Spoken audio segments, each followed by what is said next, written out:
โอ้ไข่แห้งเลยลูกปลาลูกกอก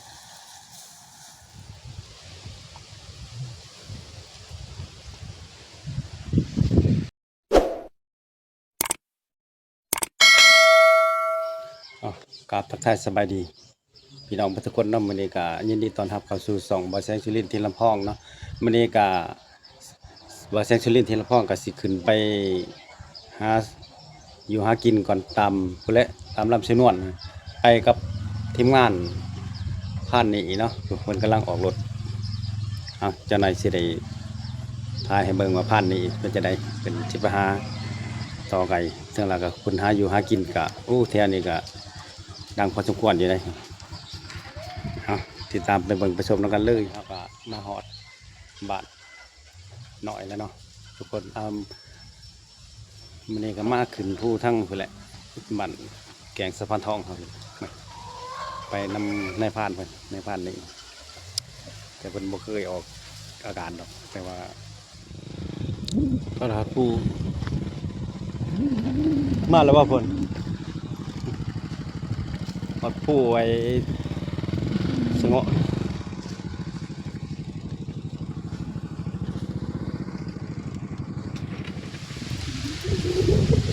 ตอนนี้ก็มาหอดจุดหมายไปทางแล้วเนาะทุกคนเนาะมื้อนี้ก็มาใช้ชีวิตที่ละพ่อกับมางอมถึงมานคนหากินเนาะคือพันนี่แหละถึงพอพันนี่แหละเนาะคือเปลี่ยนไหมเพิ่นก็ได้เคยหากินอยู่ที่ลำเชนวนเนาะเพิ่นก็บ่ทันเคยออกช่อง YouTube ดอกแต่มื้อนี้มีโอกาสได้มาร่วมทีมงานเพิ่น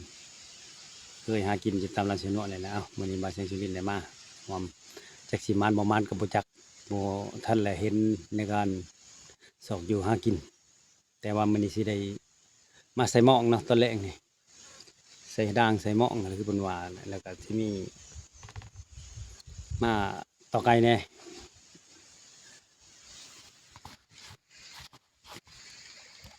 คันลงเพชรเห็นอยู่ดอก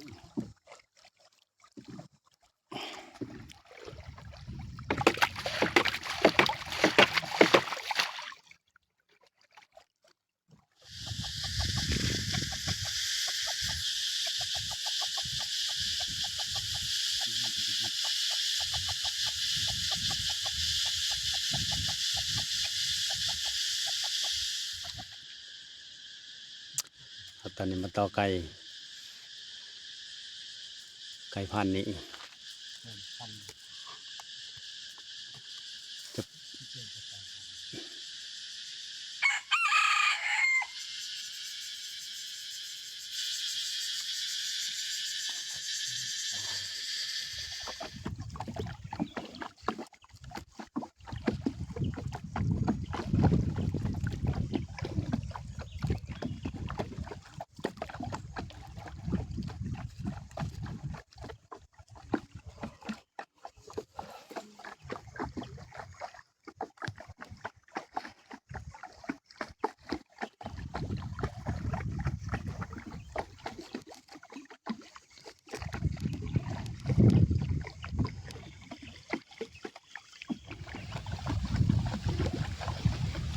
เอาเรือทำเสนวน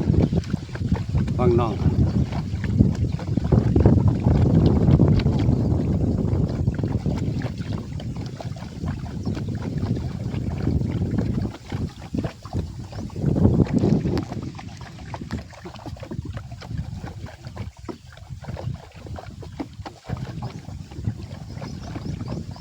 ธรรมศาสตร์งามเลย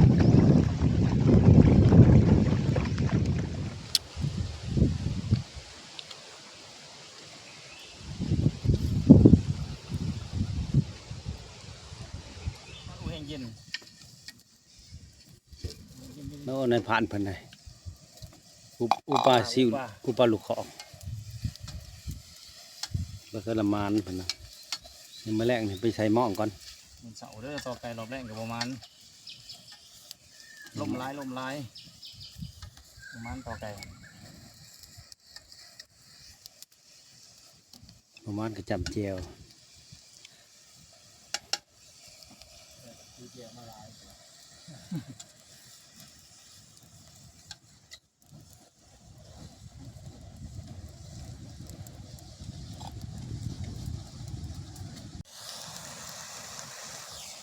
โอ้ไฟแห้งเลยดูปลาลูกกอก น้ำเหรอ กินเขากับปลาลูกกอกก่อน กินข้าวปลาได้อพี่น้องเด้อกินข้าวปลา อืม ทำนะฮะกินกับบ่หมันต่อไก่กับบ่เขาล่มร้ายตั้งใจมาต่อไก่บ่คักล่มบ่แห้งไก่หรอก ร่มแห้งเลย ล่มแห้งดีหรอแห้งคำแห้งล่มตาลุ่นเบิ่งมื่นเสาบ่ล่มไข่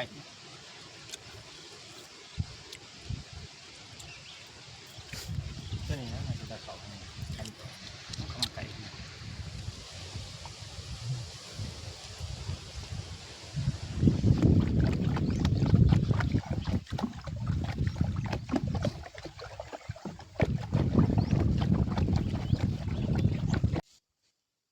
เอาสบายดีตอนแรงๆนั่งอยู่ตามรังสีนวลบรรยากาศมาหาอยู่หากิน มาให้ผ่านบนดอกหากิน แต่ว่าพาจะอยู่ทับทาดอกการหากินนี่ก็ได้บ้านใหญ่เพิ่นไปใส่หม้องมานี่เอาถ้าติดตามเบิ่งตามศพในมืออื่นเสาพุ่นละสิมานหรือบ่มาน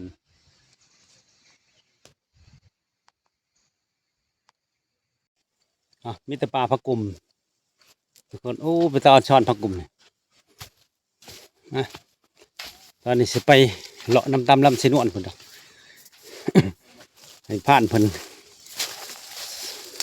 ใหญ่เพิ่นใส่หม้องบ่แมันมาใส่หม้องนะมาเบิ่งเพิ่นใส่หม้องเพิ่นสิ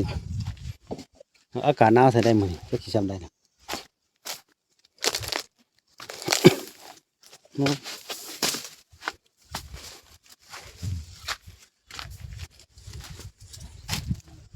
ใช่ได้จังลังน่ะฮะ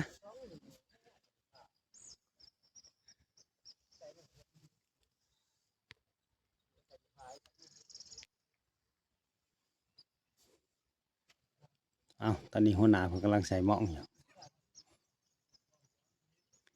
อากาศหนาวหนาวลมพัดแห้ง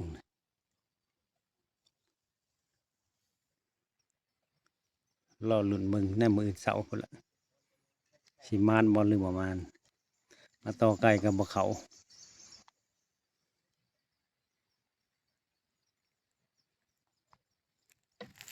ว่างน้ำแท้นี่น้องนะทุกคนยาวเป็น2-3 ชั่วโมงขี่กับบ่สุดจักเทื่อขี่เรือ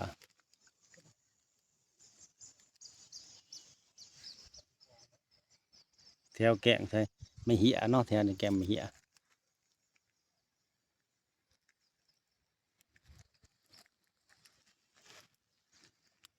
อากาศยามแรงๆโอ้ธรรมศาสตร์สวยงามเลยดี